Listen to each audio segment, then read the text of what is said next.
3 महीने में ट्रांसफर। अच्छा, 3 महीने में ट्रांसफर के लिए योग्यता क्या होती है उत्तराखंड में ईमानदार अधिकारियों की, जानते हैं आप? अगर उसने 3 महीने के अंदर अंदर 110 से अधिक चोरी वाले वाहन पकड़ लिए हों, उसने अगर 20 से अधिक अपराधियों को गिरफ्तार कर लिया हो, और 3 महीने में उसने 5-6 आरा मशीनों को जब्त कर लिया हो, सीज कर लिया हो, जिनसे अरबों रुपए का जो घोटाला था वो रुक रहा था।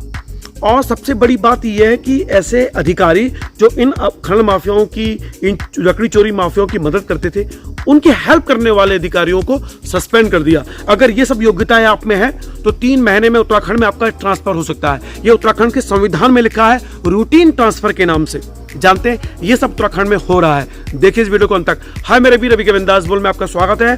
तो मुख्यमंत्री धामी जी आपकी जय हो। और जिस तरह से आपने इस संविधान को, उत्तराखंड को एक नई परिभाषा दी है, एक नया आयाम दिया है, उससे हर उत्तराखंड वासी, खासकर वो जो बड़े ही ईमानदार ढंग से पत्रकारिता कर रहे हैं, वो बड़े गदगद हो गए हैं। और ऐसा मुख्यमंत्री 3 महीने में ही ट्रांसफर कर दिया अपने ईमानदार अधिकारी का। और मुझे ताज्जुब इस बात का हो रहा है कि जो IAFS एसोसिएशंस हैं, IAS एसोसिएशन है, वो मौन बैठी हुई है कि भाई आपने 3 महीने में ट्रांसफर कर दिया। मतलब क्या चाहते हैं आप सरकार? और मैं बड़ा हैरान हो गया हूं कि 3 महीने में ट्रांसफर, और वो तब जब मुझसे लोग पहले ही कह रहे थे कि भैया इस अधिकारी का ट्रांसफर होके रहेगा।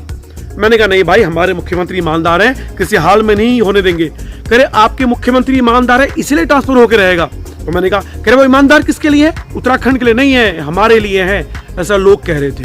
खनन माफिया जो थे वो कह रहे थे कि वो हमारे लिए ईमानदार है, देखो हमने ट्रांसफर करवा दिया उनका।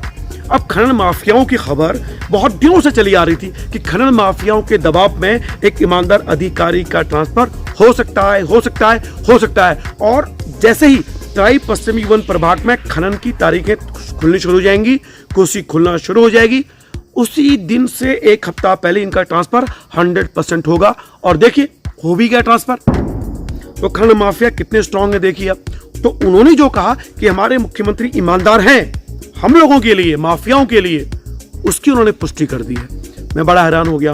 और ये जो तराई पश्चिमी और जो रामनगर वन प्रभाग के कई वन कर्मी हैं, अधिकारी हैं, इनके संगठन हैं, ये धामी जी को लिख रहे हैं, सरकार को लिख रहे हैं कि भैया इनका ट्रांसफर रोको, नहीं तो हम आंदोलन करेंगे। मुझे बड़ी हैरानी हो गई। भाई साहब आंदोलन करके क्या कद्दू में तीर उखाड़ लेंगे आप? सरकार तो कह रही है रूटीन का ट्रांसफर किया है हमने 3 महीने में, हमारे संविधान में लिखा हुआ है ये, हम तो जो भी ईमानदारी से काम करेगा उसका हम ट्रांसफर करेंगे।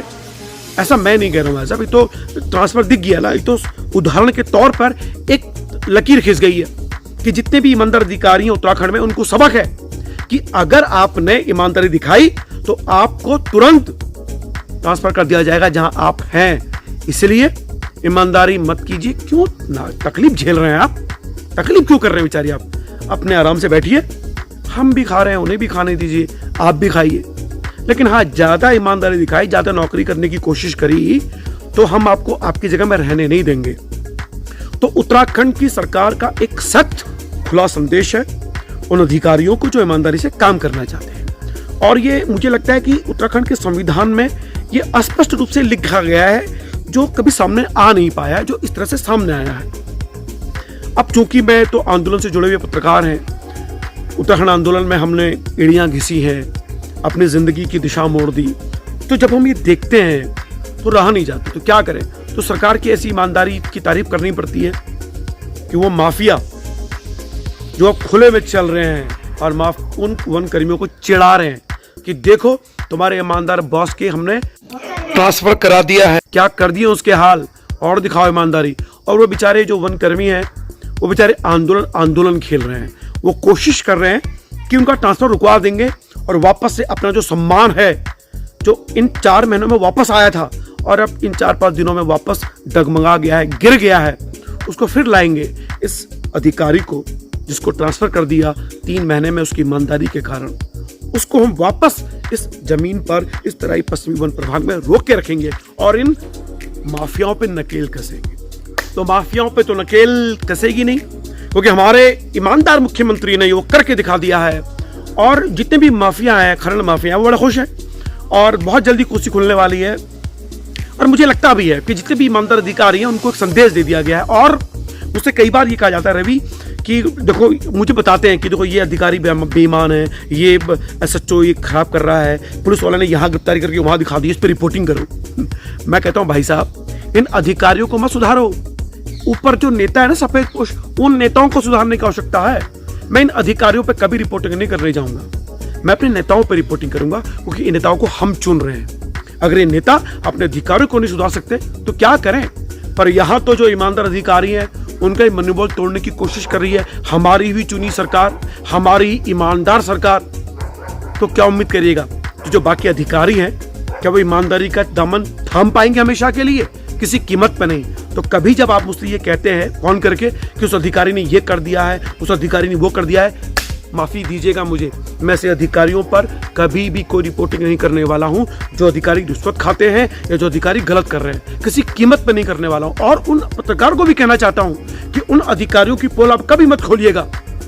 क्यों मत खोलिएगा? क्योंकि अगर वो ईमानदारी में उतर आए तो उन बेचारों को भी 3-3 महीने में ट्रांसफर कर दिया जाएगा। उनके भी अपने परिवार है, क्या उनके अपने परिवार नहीं है? आप खुद सोचिए, वो बेचारे ईमानदारी से काम कर रहे हैं क्यों, अगर उनको ईमानदारी की सजा इस तरह से दी जाएगी तो। इसीलिए मैं आपसे कहता हूं कि भैया पत्रकारिता ईमानदारी की भी नहीं रह गई है। मैं भी कुछ दिन करूंगा, देखता हूं, चल जाएगी तो ठीक है, नहीं तो भैया मैं भी सोच रहा हूं कि टिकटॉक पे वो जो हमारे रील्स आती है ना, वहाँ पे ये लड़के कुछ आजकल नथनिया पहन रहे हैं, बिंदी लगा रहे हैं और नाच रहे हैं उसके आगे, और तब वो पैसा कमा रहे हैं, वही करूंगा। पत्रकारिता की दलाली खाकर, बेईमान नेताओं के पैसे खाकर पत्रकारिता किसी कीमत पे नहीं करने वाला हूं, और माफियाओं के पैसे खाकर तो किसी हाल में नहीं करने वाला पत्रकारिता। उससे अच्छा है कि मैं रील्स में भांडगिरी करूं जैसे बाकी लोग कर रहे हैं, और क्या मस्त पैसा कमा रहे हैं। लड़का साड़ी पहन लेता है, बिंदिया पहन लेता है, और माशाअल्लाह मैं तो फिर भी दिखने का ठीक ठाक हूँ। अगर मैं उस तरह की रील्स बनाऊंगा तो चल जाएंगी।